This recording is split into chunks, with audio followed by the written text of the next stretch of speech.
Hello guys, ये video मैं सिर्फ इसलिए बना रहा हूँ ताकि मैं आपको ये बता पाऊँ कि एग्ज़ाम में हमारे लिए क्या क्या क्वेश्चंस इंपॉर्टेंट रहेंगे इस चैप्टर से, सेल से। तो मैं जिन पॉइंट्स पर टिक लगाऊंगा आपको केवल वही पॉइंट्स नोट डाउन करने हैं अपनी कॉपी में और याद करने हैं। ओके, अगर आपने क्वेश्चंस लिखे हुए हैं इनके ऑलरेडी तो बहुत अच्छी बात है, अदरवाइज़ जिन पॉइंट्स पे मैं टिक लगा रहा हूँ आप इनके क्वेश्चंस लिख लीजिएगा, उसके बाद आप इन पॉइंट्स को आंसर के तौर पे वहाँ लिख लीजिएगा। लेकिन अगर आपने पहले से ही क्वेश्चन लिखे हैं तो उनके फिर आंसर नंबर डाल के आप वहाँ पे इन्हें लिख लीजिएगा। तो सबसे पहले बात करते हैं सेल को डिस्कवर कब किया गया था। तो ये पॉइंट देखिए, आप ये एरो मैंने यहाँ लगा दिया है रेड कलर का। Cell was first discovered and observed by Robert हुकी।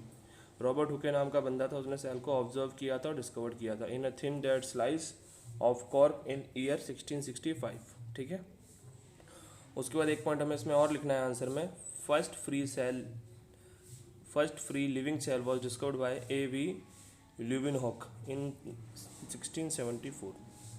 तो हमें ये पॉइंट लिखने हैं दो, अगर पूछता है कि सेल सबसे पहले कहाँ डिस्कवर्ड किए गए और किसने किए। अब हम आगे चलते हैं थोड़ा सा। तो फिर अब हम बात करने वाले हैं यहाँ पर यूनिसेलुलर और मल्टी सेलुलर में क्या डिफरेंस होता है। मैं आपको सीधी तौर पर बता देता हूँ। मल्टी सेलुलर वो होते हैं जिनके अंदर बॉडी में कई तरह के सेल पाए जाते हैं, RBC, WBC, red blood cells, white blood cells, बहुत तरह के सेल्स पाए जाते हैं जिनकी बॉडी में, उन्हें बोलते हैं multi cellular organism. For example humans, हम लोग, for example animals, for example plants, for example birds. अब दूसरी बात करते हैं यूनिसेलुलर ऑर्गेनिजम्स। तो यूनिसेलुलर ऑर्गेनिज्म वो ऑर्गेनिज्म होते हैं जिनके अंदर केवल एक ही तरह का सेल पाया जाता है। फॉर एग्जांपल अमीबा, जिसके पास केवल एक ही सेल होता है। ठीक है, तो ये डिफरेंस इनके बीच में है। तो आपको इनके बीच में केवल कोई 5 डिफरेंस लिख लेने हैं। ओके, तो आप कोई भी 5 डिफरेंस लिख लीजिएगा। उसके बाद हम बात करते हैं प्रोकैरियोटिक सेल और यूकैरियोटिक सेल की। इसके लिए मैंने वीडियो ऑलरेडी बना रखा है, आप मेरे चैनल पर जाकर के देख सकते हैं अगर आपको वीडियो देखनी है तो। फिलहाल मैं आपको इतना बताना चाहता हूँ, अगर पेपर में आता है कि प्रोकैरियोटिक सेल और यूकैरियोटिक सेल के बीच में डिफरेंस बताइए 5, तो यहाँ बहुत सारे पॉइंट हैं, आपको केवल कोई 5 पॉइंट यहाँ पे लिखने हैं। आप वो 5 पॉइंट यहाँ पे नोट डाउन कर लीजिएगा। ठीक है, उसके बाद फिर हम बात करते हैं आगे इसके अंदर कि हमारे जो सेल मेम्ब्रेन है। अब देखिए, सेल मेम्ब्रेन को प्लाज्मा मेम्ब्रेन भी कहते हैं। इसमें बहुत सारे पॉइंट यहाँ पर लिखे हुए हैं, लेकिन मैं आपको जिन पॉइंट्स पे टिक लगाऊंगा वही आपको लिखने हैं। आपको पहला पॉइंट लिखना है जिस पर मैंने रेड कलर लगा दिया है, और आपको यहाँ पर डी पार्ट लिखना है इसका, और उसके अलावा आपको यहाँ पर ई पार्ट इसका लिखना है। तो आपको ये 3 पार्ट इसमें लिखने हैं, सेल मेम्ब्रेन और प्लाज्मा मेम्ब्रेन में। अगर कोई पूछता है आपसे कि सेल मेम्ब्रेन और प्लाज्मा मेम्ब्रेन में क्या अंतर है, तो आप ये पॉइंट लिख देंगे। लेकिन अगर कोई पूछता है कि इसके फंक्शन क्या है, तो ये जो मैंने 2 एरो लगा रखे हैं, फंक्शंस ऑफ प्लाज्मा मेम्ब्रेन, ये आपको दोनों वहाँ पर लिख देने हैं। ठीक है, फंक्शंस में आप ये भी लिख दीजिएगा। पहले आप ये 3 पॉइंट यहाँ से लिख दीजिएगा, उसके बाद आप ये 2 पॉइंट यहाँ से फंक्शंस के लिख दीजिएगा। फंक्शंस के जो पॉइंट आप लिखेंगे तो फंक्शंस ऑफ प्लाज्मा मेम्ब्रेन ऐसे लिख करके फिर आप ये 2 पॉइंट लिखिएगा। ठीक है, उसके बाद में अगर हम बात करते हैं यहाँ पर, तो एक चीज़ और, ये जो 3 पॉइंट है यहाँ पे, आइसोटोनिक सॉल्यूशन, हाइपरटोनिक सॉल्यूशन और हाइपोटोनिक सॉल्यूशंस।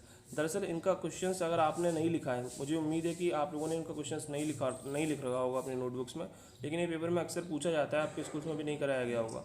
तो आप ये तीनों पॉइंट्स के लिए क्वेश्चन बना लीजिएगा पहले अपनी कॉपी के अंदर, उसके बाद इनका आंसर लिखिएगा। व्हाट इज आइसोटोनिक सॉल्यूशन, ऐसे आपने क्वेश्चन लिखा, फिर आपने उसका आंसर लिख दिया। व्हाट इज हाइपरटोनिक सॉल्यूशन, फिर उसका आंसर लिखा। व्हाट इज हाइपोटोनिक सॉल्यूशन, फिर आपने उसका आंसर लिखा। अगला क्वेश्चन हमारे यहाँ पर है सेल वॉल। तो सेल वॉल जो है, सेल वॉल के अंदर यहाँ बहुत सारे पॉइंट है, लेकिन आपको इसमें स्टार्टिंग के ये 2 पॉइंट लिखने हैं। ठीक है, ऑल राइट। उसके बाद में आपको फंक्शंस लिखने हैं सेल वॉल के, और आपको तीनों फंक्शंस वहाँ पर लिख करके दिखाने हैं और आपको याद भी करने हैं।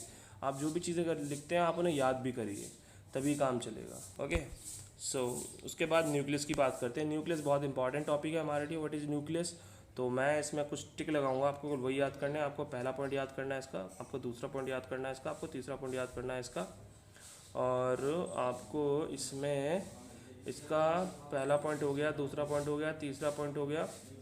उसके बाद आपको फिर ये वाला पॉइंट आपको और याद करना है इसके अंदर। ठीक है, और उसके अलावा अगर फंक्शंस की बात करेंगे तो ये 2 फंक्शन है न्यूक्लियस के, तो पहले आप लिखेंगे फंक्शंस ऑफ न्यूक्लियस उसी आंसर में जो न्यूक्लियस वाला है, उसके बाद आप ये 2 पॉइंट यहाँ पे लिख देंगे। ठीक है, अब उसके आगे की हम बात करते हैं, अगर हम बात करते हैं साइटोप्लाज्म के बारे में कि व्हाट इज साइटोप्लाज्म। तो आप यहाँ पे देख रहे हैं, मैंने एरो लगा रखा है, यहाँ पे लिखा है the liquid part in which the other organs float. तो अब यहाँ पे ऑर्गन्स जो लिखा हुआ है, इसके आप जस्ट आगे सेल लिख दीजिए। क्या लिख दीजिए, सेल, यानी अदर के बाद और ऑर्गन्स के पहले आपको सेल लिखना है। तो मैं आपको पूरा पढ़ के बताता हूँ। The liquid part in which the other cell organs float, ये आपका आंसर है साइटोप्लाज्म का। ठीक है, तो आपको साइटोप्लाज्म में यही वाला पॉइंट लिखना है सेल लगा करके। ठीक है, उसके बाद में फिर आपका जो है अगर हम बात करते हैं, थोड़ा सा नीचे जाएंगे हम, तो हम यहाँ पर पूछ सकते हैं लाइजोसोम।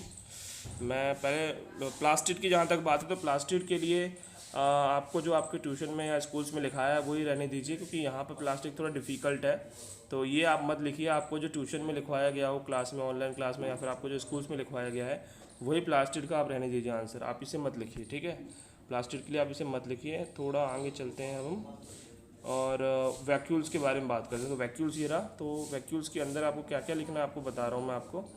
तो वैक्यूल्स जो है, आप इसके अंदर ये थर्ड पॉइंट लिखेंगे। पहले तो आप ये थर्ड पॉइंट लिखेंगे और उसके बाद में आप इसके सीधे फंक्शन लिख देंगे। बस आपको इतना लिखना है। ओके, और प्लस में अगर आपने ऑनलाइन क्लास में कुछ भी लिखा है वैक्यूल्स के बारे में, तो आप वो चीज़ भी लिख दीजिएगा प्लीज़, आपसे रिक्वेस्ट है। तो वैक्यूल्स के बारे में आपको क्या क्या लिखना है, जो आपको क्लासेस में लिखवाया गया है, चाहे ऑनलाइन क्लास हो या फिर आपके स्कूल में लिखवाया गया हो। क्योंकि लॉकडाउन चल रहा है ना, तो क्लासेस ऑनलाइन चल रही हैं, या स्कूल में करवाया गया हो या ट्यूशन में करवाया गया ऑनलाइन, तो वो जो लिखा है वैक्यूल्स के बारे में पहले आप उसे लिखिए। उसके बाद में फिर ये जो पॉइंट आपको मैंने बता रखा है, यहाँ एरो लगा रखा है, आप इसे लिखिए और फिर आप ये फंक्शंस लिख दीजिएगा। ठीक है, तो ये हो गया। उसके बाद में लाइजोसोम्स। तो लाइजोसोम्स के बारे में अगर मैं बात करूँ, तो फिर जिन्हें हम सुसाइड बैग या डाइजेस्टिव बैग भी कहते हैं, तो आप ये पूरा यहाँ से लेकर के आप ये पूरा यहाँ तक लिखेंगे। मैंने डिब्बा बना दिया है, पूरा आप ये लिखेंगे लाइजोम्स के अंदर। ठीक है, तो ये आपके लिए बहुत होमवर्क है इंपॉर्टेंट। प्लांट्स और एनिमल्स के बीच में क्या डिफरेंस है, तो आपको 5 पॉइंट लिखने हैं। इसमें अगर 5 से ज़्यादा पॉइंट दिए हैं तो आपको इसी 5 यहाँ पर लिख दीजिएगा। ठीक है, तो मैं इस क्लास को ख़त्म करता हूँ और बाय।